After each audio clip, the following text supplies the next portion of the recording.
چاہے 10 ملائم سنگھ یادو کیوں نہ ہو ہماری چوکھٹم پر آئیں گے اور ہم سے معافی طلب کریں گے.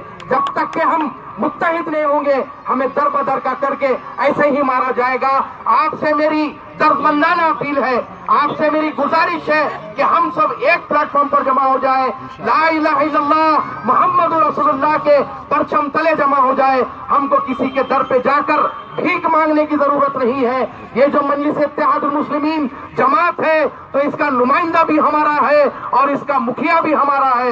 یہ بات تو آپ ذہن میں رکھیں, کیونکہ آج تک ہم جو جماعتوں کو سپورٹ کرتے آئے 25 سال سے جو یہاں کے ودھائک رہے ہیں یقیناً وہ ہمارے نمائندے تھے ہوں گے, لیکن مکھیا ہمارا نہیں تھا. یہ بات کو ذہن میں رکھو, ہمارا مکھیا ہونا چاہیے. کل کے دن جب روز محشر ساری امت محمدیہ صلی اللہ علیہ وسلم ایک جا کھڑے رہے گی تو اس وقت ہمارا مکھیا ہمارے آقا دو جہاں صلی اللہ علیہ وسلم ہوں گے.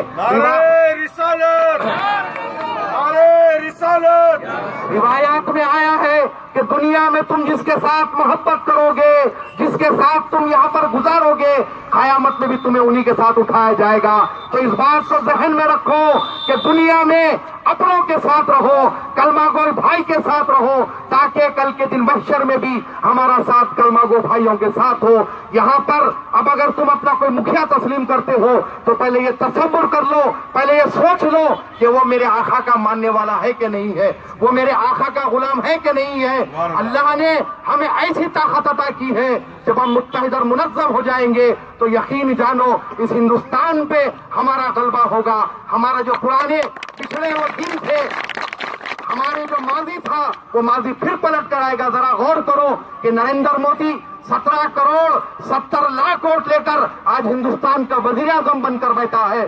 آپ سوچو ہمارے ہندوستان میں مسلمانوں کی 30 کروڑ کی آبادی ہے, اس کے باوجود آج ہمیں دوسرے درجے کا شہری کہا جاتا ہے. تو اس طرف نظر کرو, ہم متحد ہو جائیں گے اور دلت کو اپنے ساتھ لے لیں گے تو یقین جانو ہم یہاں پر حکمران ہوں گے, ہماری چلے گی اور یہ سب جو ہے غلام کی طرح ہمارے سامنے گزاریں گے.